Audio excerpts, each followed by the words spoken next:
And then the last thing, and this is, I told you that we're not going to do lame things like cross the imaginary river or anything like that. But if you are looking for, hey, how do I build trust fast on a team, build that sense of understanding and all of those commonalities, I'm going to give you a totally free, easy way to build some shared understanding about people's differences and contributions and strengths and weaknesses on your team. And it's what I call the manual of me. It's literally an activity where you and the team write the user's manual to what it's like to work with you. You know, like the user's manual you all got when you got your latest car, the one that's probably still in the cellophane in your glove box because you look everything up on YouTube now when you have a problem, right? It's like that, but this one will actually get read.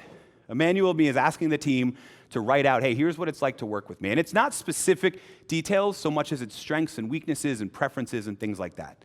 When I work with a team, we could take this anywhere we want in terms of how we make it. Some people do it as a memo. Some people do it as a PowerPoint presentation, which sounds awful, by the way, but can actually get pretty cool because people put in pictures of their family and their dogs and what have you. But whatever we use to share it, I build it around 4 fundamental questions that are designed to help build a little bit more disclosure, a little bit more understanding, and a little bit more trust on the team. 4 questions, here they are.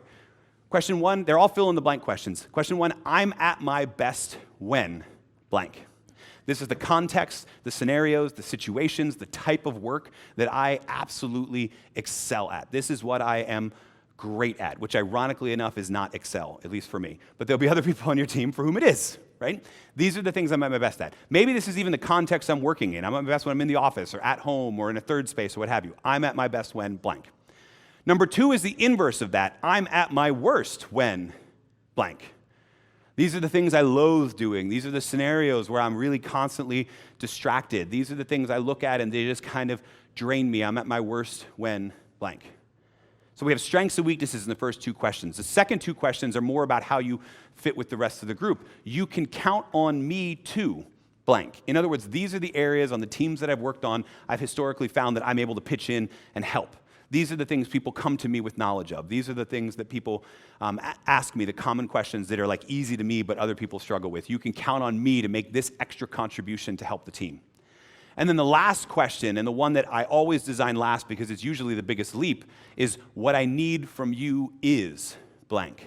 In other words, this is what I often need from the team in terms of help. In the teams that I've worked on in the past, this is where I often sort of struggle and find myself asking for help. Now, what I love about these 4 questions, what I love about the manual of me is twofold. Number 1, having this conversation on your whole team will inevitably lead to a conversation about whether or not certain people with certain roles and responsibilities should actually be switching tasks with other people, which is awesome. This is like an immediate 10 to 15% bump in your team's performance because we're just having that conversation about, oh, wait a minute, maybe you shouldn't be the right person. Maybe I should be the right person doing that, et cetera. You'll find your team actually opting in to help and support each other, which is awesome. But the other thing that I've found is that it creates opportunities for those uncommon commonalities and a deeper level of shared understanding on the team that makes it easier for people to take the leap next time. And by the way, the single biggest thing you can do to make sure that people take this leap of filling out these questions accurately, if you're in a leadership role, you're going first, right? You're not going first too far ahead of time. Like I don't ask you to fill yours out and then everybody copies just what you do, but you're the one who's going to disclose first. When I work with teams, we go person by person through this, and we spend some time after each person shares to have a conversation about, hey, I didn't actually know that about you and what have you. And then actually, ironically, sometimes there are things people didn't actually know about themselves, right? Like, hey, you didn't say that you're at your best when this, but we love that about you, right? Or, hey, you said you're at your best when you're working from home, and that's not true. Okay, you might not want to have that conversation right off the bat, right?